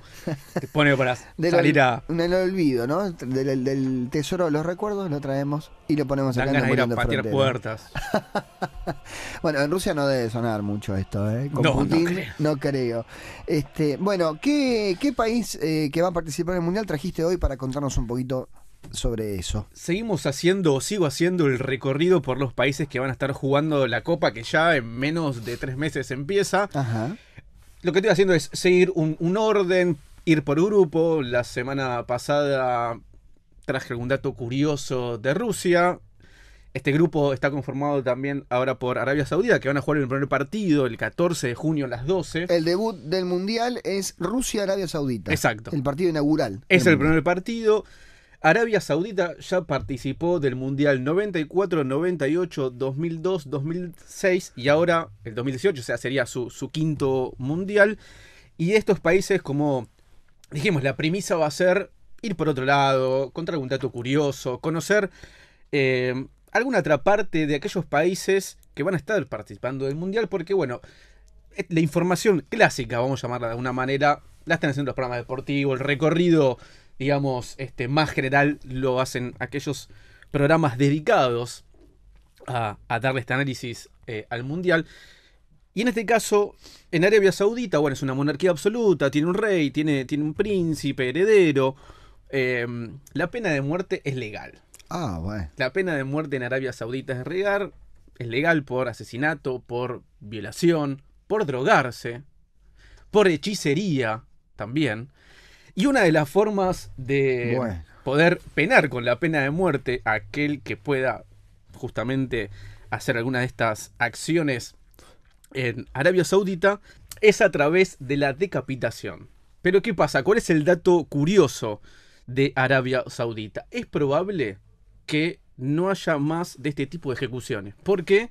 Porque no hay espadachines o los espadachines están llegando tarde a los centros justamente de ejecución. Así que... Es medieval, te digo, ¿eh? Es medieval. Medieval. Bueno, el año pasado, en el 2007, a julio del 2017, hubo 66 personas que fueron ejecutadas en Arabia Saudita. O sea, casi una por día. Así que es probable que, bueno, no haya más ejecuciones cortando la cabeza a aquellos que son ejecutados. Qué bárbaro. Bueno, tremendo, tremendo. La verdad que se siga decapitando gente en pleno siglo XXI es una locura, Fer. Ahora vamos a la comida, comidas típicas de estos países que van a estar jugando en Mundial. En Arabia Saudita hay una comida típica que se llama shikamba. La shikamba es una sopa de carne. Ajá. En el Corán, digamos, no está permitido comer cerdo o tomar alcohol. Entonces, la shikamba es una sopa cremosa de albóndigas. Sí, generalmente la hacen de cordero. Pero para que te imagines, es como un arroz con carne y verduras. Entonces, el mismo caldo de la carne, cuando vos la vas cocinando, que haces esas albóndigas, termina siendo como esta sopa cremosa. Y le puedes agregar un montón de verduras, cebolla, morrón. Me tienta, ¿eh? Me tienta, ¿eh? Así que hoy la comida tradicional de Arabia Saudita que estamos recomendando para que puedan empezar a conocer parte de la gastronomía de Arabia Saudita es la shikamba. Y para cerrar, la música de Arabia Saudita, elegí al artista Mohamed Abdu. Vamos a escuchar ahora el tema Alaya. Y lo elegí porque justamente es un músico, es un artista moderno. ¿Sí? Ha tenido su pico, digamos, en Medio Oriente en los 80 y los 90, porque justamente él en sus melodías mantiene esta música tradicional de Medio Oriente, renovada, pero manteniendo la estructura armónica y melódica de la música de hace 1000 años. Así que bueno, vamos a escuchar a Mohamed Abdu con el tema Alaya. En el programa de hoy Un saludo a toda la gente de Arabia Saudita que nos está escuchando en este momento. Son más de 5, me dice acá la producción. Así que escuchamos la música de Arabia Saudita que nos dice Fer. Gran informe, Fer, felicitaciones. Sobre Arabia Saudita, uno de los países que va a jugar el Mundial. Esto es demoliendo fronteras antes del Mundial.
Seguimos acá en Demoliendo Fronteras hasta las 2 de la mañana, te acompañamos. Traje una banda de la República Checa para escuchar, Pedro Brigger. Me parece muy bien. ¿Has escuchado música checa? Sí, por supuesto. ¿Te gusta la música checa? Algunas cosas que escuché, sí. Alguna vez, bueno, cuando estuve en la República Checa compré el disco de el que llamaban el Bob Dylan checo. No, que nunca lo pasamos, lo tengo que pasar un día, muy bueno. Tendríamos que traerlo. Sí. Este es el caso de la banda, no sé si se pronuncia así, Secomor, me parece. Después vamos a subir ahí al Facebook de la página bien el nombre para que la gente lo pueda buscar.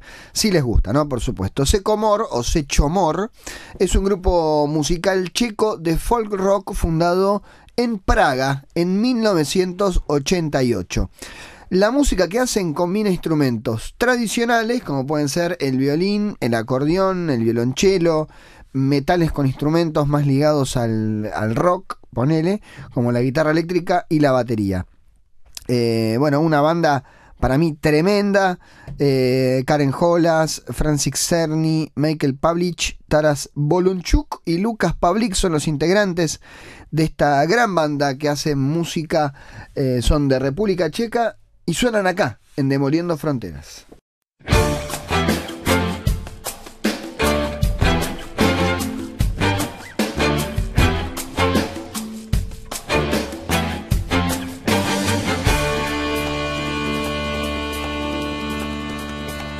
Richterova Katuša, ej Richterova Katuša, ej z kostela se vrátila, do zahrádky vkročila, ej do zahrádky vkročila, ej tři pérenka uvila.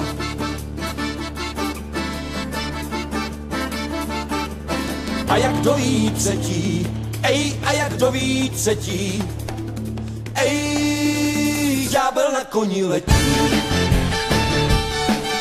Stávejte, hajduši, zatopte pod duši, došla na kázání, děda poklekání. Bože můj, otče můj, zarmoucený svět můj, mládenec na cestě bude po nevěstě.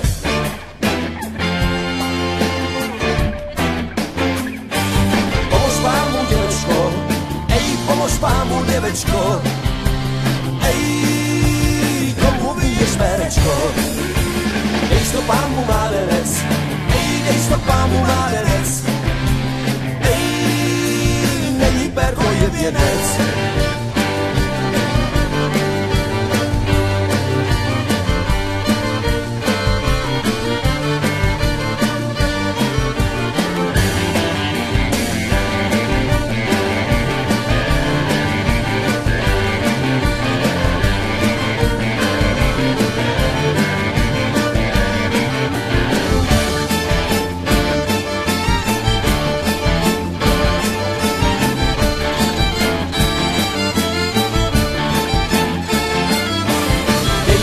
Ten věnec, dej mě pano ten věnec,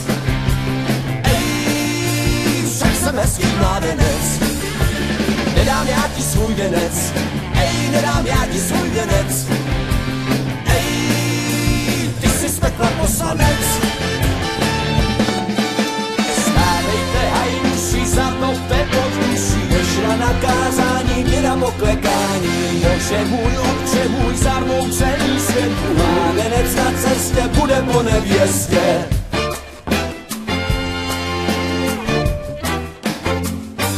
Po čem jsi mě poznala, po čem jsi mě poznala, že jsi mě tak nazvala.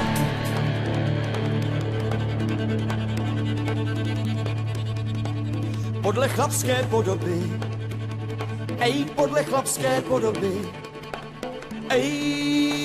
máš ďábelské způsoby.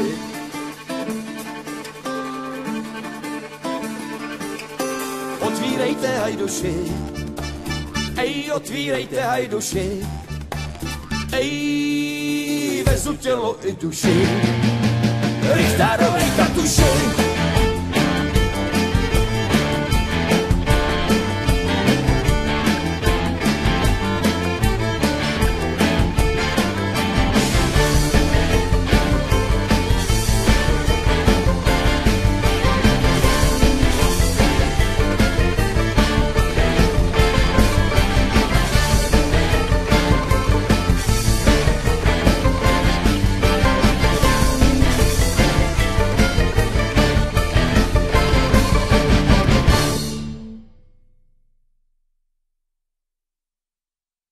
Hace unos días Pesky, un ex agente, ex espía ruso-británico. ¿Qué tema, qué lío que se armó con eso?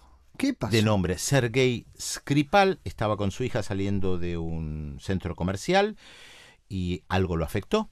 Y después los médicos británicos dijeron que algún tipo de gas, que fue intoxicado, que fue envenenado, e inmediatamente acusaron a los rusos. ¿Por qué acusaron a los rusos? Porque Skripal había sido un agente ruso, un espía, porque ya en el Reino Unido mataron a más de algún ruso, incluso uno muy conocido, espía, Litvinenko, un espía. Pero queda en el aire. ¿Espía qué hace? ¿Que viaja, se instala en Inglaterra? No, en este caso es alguien que espió estando en Rusia para los británicos, según lo que dice la versión oficial, ¿no? Lo meten preso en Rusia, después lo liberan en un intercambio de espías y se va a vivir al Reino Unido y supuestamente deja de trabajar. Muchas veces se piensa que estas personas siguen trabajando. O se la cobraron más tarde. Vayan a saber, o son doble agentes. El tema es, ¿por qué esto salta ahora? Y es muy raro, porque salta justamente cuando hoy domingo hay elecciones en Rusia. Y están dando una imagen en el Reino Unido, en varios países europeos, Estados Unidos, como si Rusia estuviera detrás de esto. No hay pruebas. Los rusos dicen, bueno, denos las pruebas. No hay pruebas sobre esto, de que efectivamente Rusia está detrás. Yo no lo puedo afirmar, no lo puedo negar y no lo puedo afirmar, Pesky. Yo necesito basarme en pruebas. Lo que es interesante es que en las elecciones de hoy en Rusia, Putin es un gran favorito. Y estaba leyendo un artículo muy interesante donde se señalaba, escrito por una periodista rusa, que a mayor demonización de Putin fuera de Rusia, mayor crece la popularidad dentro de Rusia. Vos fíjate que están dando la imagen de un Putin superpoderoso y una Rusia superpoderosa. Esto hay que verlo en contexto. Cuando se desintegró la Unión Soviética, en el proceso de 1989-91, la caída del muro de Berlín, desaparece la Unión Soviética, y lo que aparece es una Rusia muy debilitada, con Boris Yeltsin primero, y aparece una Rusia prácticamente subordinada a los intereses de Estados Unidos. Ahora, Rusia tiene historia de imperio. No es un país que nació ayer. Los rusos se consideran imperio, se saben imperio, y se saben de una tradición imperial y cultural muy poderosa que a veces los europeos no toman en cuenta y mucho menos los norteamericanos. En esta visión del mundo tan simplista que tienen los estadounidenses de considerarse ellos un imperio hoy y de que no hubiera habido ningún imperio antes. Entonces tratan a los japoneses, a los iraníes, a los rusos, a los chinos, como si no tuvieran historia. Y los rusos tienen historia. Y Putin es el que le devuelve un poco el lugar de potencia a Rusia.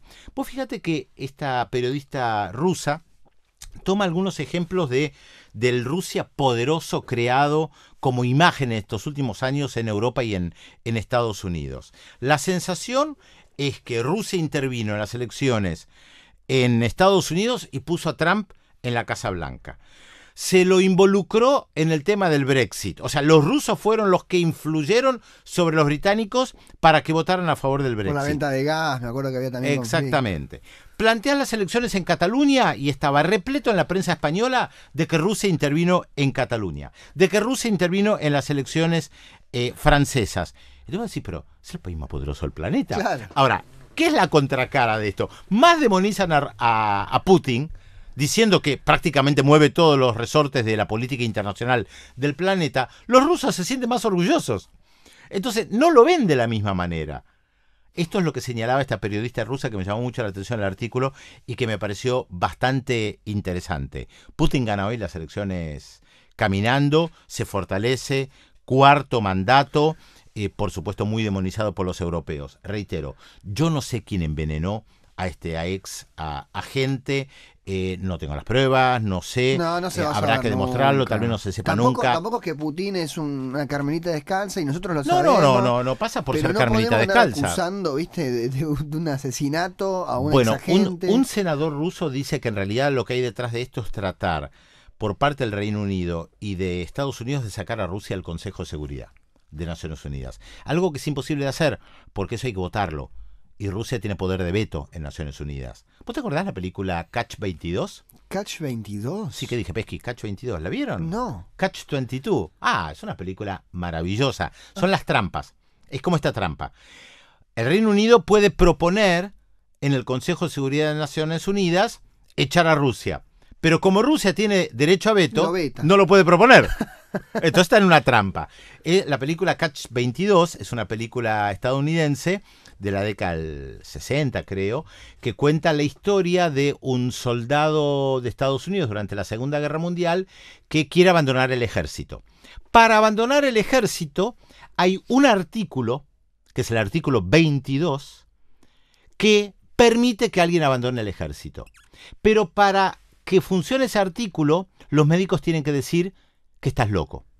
Entonces, unos soldados dicen, bueno, yo voy a apelar al artículo 22 para que digan que estoy loco. Pero ningún loco puede apelar al artículo 22, Claro, porque está loco. sí. No va a apelar al artículo 22. Solamente una persona cuerda puede apelar al artículo 22. Entonces, esa es la trampa, se queda entrampado. Es una expresión en inglés que se usa mucho en Estados Unidos, Catch 22, que justamente cuando estás en la trampa. No podés avanzar porque estás en esa trampa. Es una contradicción. La película es muy divertida. No recuerdo quién era el director, pero bueno, Catch 22, Catch 22. Vean la película, es muy linda y la trampa está, quieren echar a Rusia, pero no pueden. Y lo mejor de Rusia es la ensalada, ¿no? La ensalada rusa, ¿qué tiene que ver? Sí, ¿no? No.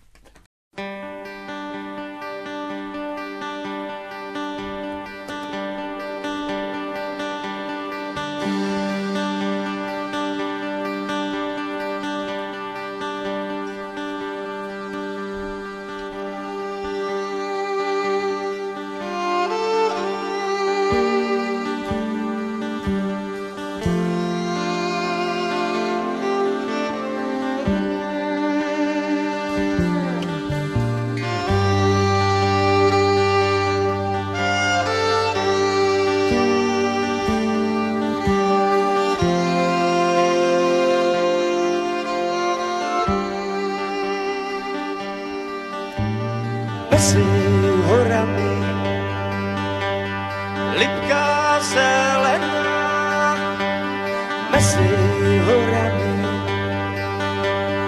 lipká zelená.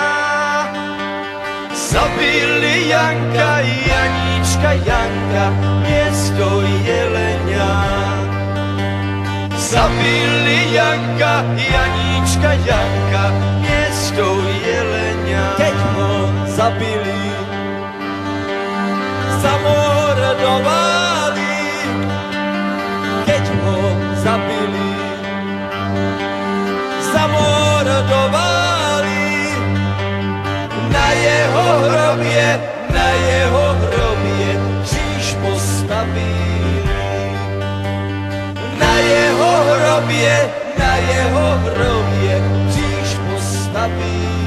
Křížu, křížu, ukřižovaný. Křížu, křížu, ukřižovaný. Zde leží Janík, Janíček, Janík, zamordovaný. Zde leží Janík, Janíček, Janík, zamordovaný.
Anička, plakatý Anička, tu šla Anička, plakatý Anička, hned na hrob padla a viac nestala, dobrá Anička.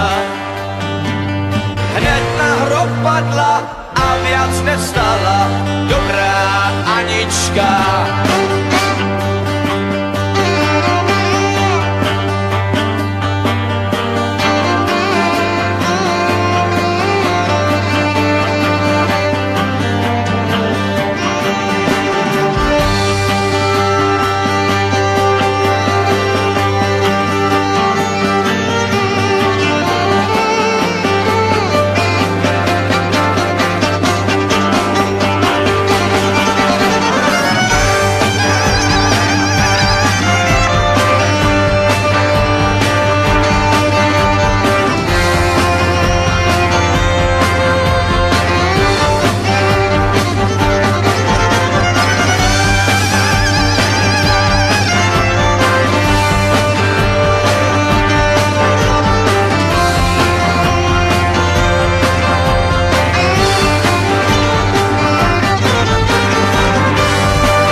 Darmo sa ty trápíš, můj milý synečku, nenosím já tebe, nenosím srdéčku, přece tvoja nebudu ani jednu hodinu. Co pak sobě myslíš, má milá panenko, vždy ty si to moje rozmilé srdenko a ty musíš být má, lebo mi tě Pán Bůh dá. A já se udělám malou veveričku a uskočím tobě vzduchu na jedličku, přece tvoja nebudu ani jednu hodinu.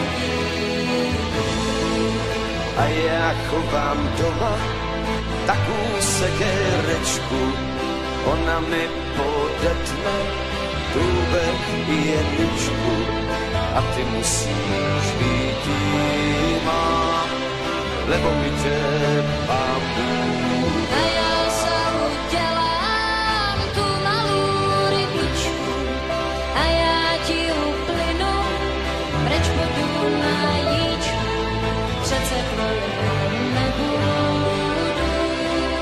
ani jednu hodinu. A já chovám doma takovou udičku, co na ní ulovím, kde jakou rybičku, a ty přece budeš má, lebo mi tě Pán Bůh dá.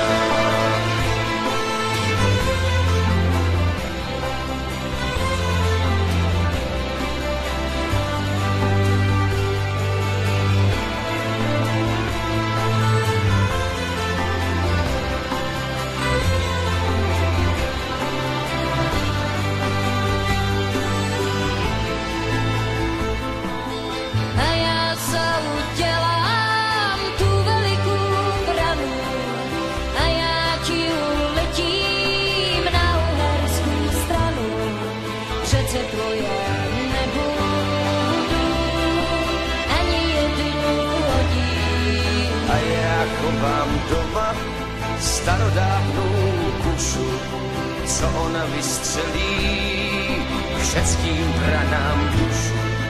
A ty musíš být má, lebo mi tě Pán Bůh. A já se udělám hvězdičku na nebi a já budu lidem svítit na zemi. Přece tu já nebudu ani jednu hodinu. A jsou u nás doma takový hvězdáři, co vypočítají hvězdičky na nebi. A ty musíš být má, lebo mi tě Pán Bůh. A ty musíš být má, lebo mi tě Pán Bůh dá.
Seguimos acá en Demoliendo Fronteras, hasta las 2 de la mañana te acompañamos y sigue Leandro Fito Álvarez, Pedro, acá. ¿Qué viene a traernos? Así es, muchachos, les traigo la música de protesta nacional que la estábamos extrañando, Pedro Pesque. Bueno. Hace bastante que no les traigo es verdad. música de protesta nacional. Y los invito a escuchar esta canción y que me digan, a partir de su letra minimalista. Minimalista. Pero sí, ¿qué dijo Pesqui? Minimalista, no hace falta que repita lo que dice. ¿Por qué Pesqui siempre repite lo que uno dice? No lo sé por qué. No sé por qué. Y es un efecto contagio. Yo voy por la calle y a veces repito lo que dice otra gente. Y le digo Pesqui a otras personas también. Sí. Es terrible lo que está sucediendo. Bueno. Pero bueno, a partir de esta letra minimalista, pero muy esclarecedora, los invito a escuchar esta canción y a reflexionar a ver a qué momento de nuestro país los devuelve. Dale.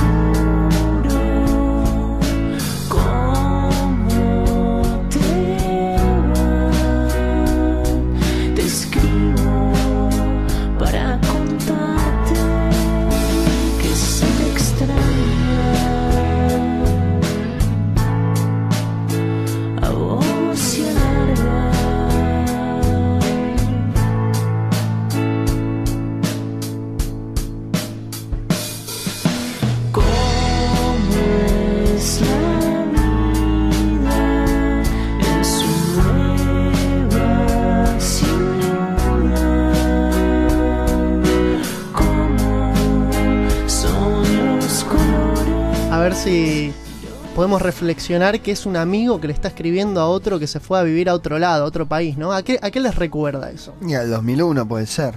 Exactamente. Esta más cercano, sí. Esta canción fue escrita en el año 2002 sobre una experiencia personal que tuvieron los integrantes de Jaime Sin Tierra en un entorno de clase media, profesional. Escuchemos esta parte, a ver. Acá está todo mal. Cuando pueda los voy a visitar.